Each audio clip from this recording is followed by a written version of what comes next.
Урматтуу бир туугандар, биринчи кезекте эле мен пайгамбарыбыз алейхиссаламдын бир осуятын, бир окуясын айтып берип баштагым келип турат.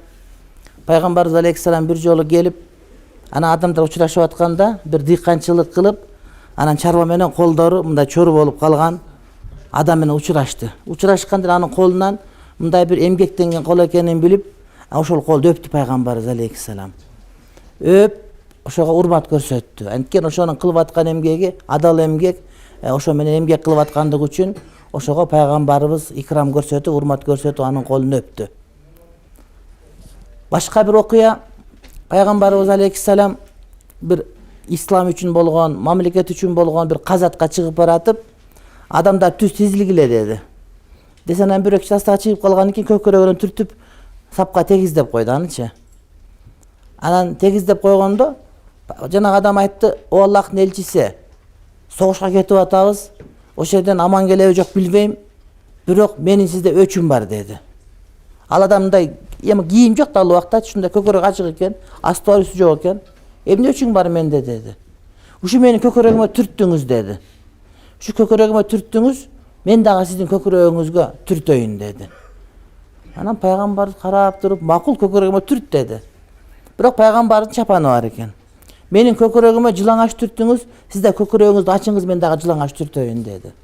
Макул деп көкөрөгүн ачып бергенде, жанагы адам барып ушу көкөрөгүн өптү пайгамбарыбыздын. "Анан эмне кылганың бул" деди. Айтты: "Ушу" деди, "мен азыр кетип атам. Эгемендүүлүк үчүн болгон согушка, жихадка кетип атам. Ошол жерден балким аман келем, аман келбейм. Ушул ааламдан, ушул дүйнөдөн болгон акыркы нерсе менин денем сиздин денеңизге тийсин. Анткени сиздин денеңиз тозоготуна эмне арам. Үмүт кылам ошону. Эң жакын адам пайгамбар алейхиссалам болду эле" деп кетти. Бул эми пайгамбарды өп, ошого урмат суйгутуп кетип атат. Эми пайгамбары тигир адамдын колун өп атат да. Көрдүңөрбү? Азыр мен келип учурашып баштаганда эле колдорду көрүп, көмүр кармаган колдорду кадимкидей билип, каруулуу колдорду көрүп, мен да кадимкидей өпкүм келди. Анткени урматтуу бир туугандар, бул ошол нукура эмгек, нукура маңдай тер, мына ушул.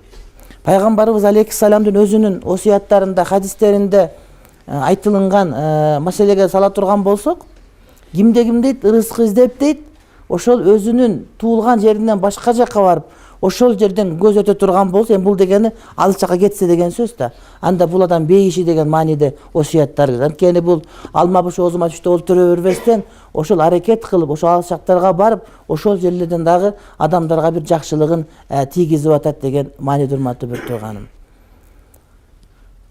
Былтыр же мурдагы жыл Соңкөлгө келип кеттик. Соңкөл силердин ушу дөңүн аркы бетинде Соңкөл бар экен. Чуркап барсаң эле көрүнөт дейт.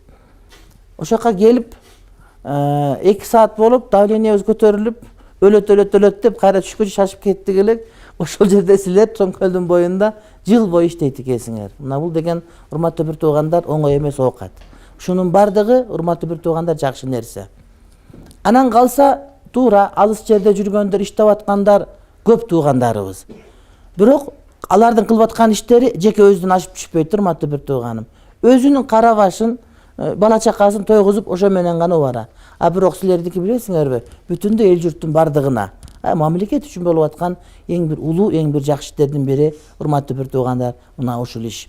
Анткени кем байлык бул өтө жакшы нерсе, шариятта бул айтылган, мунун өкүмдөрү бар, атайын ушуга атайын баптар, китептер арналып жазылган бул тема боюнча.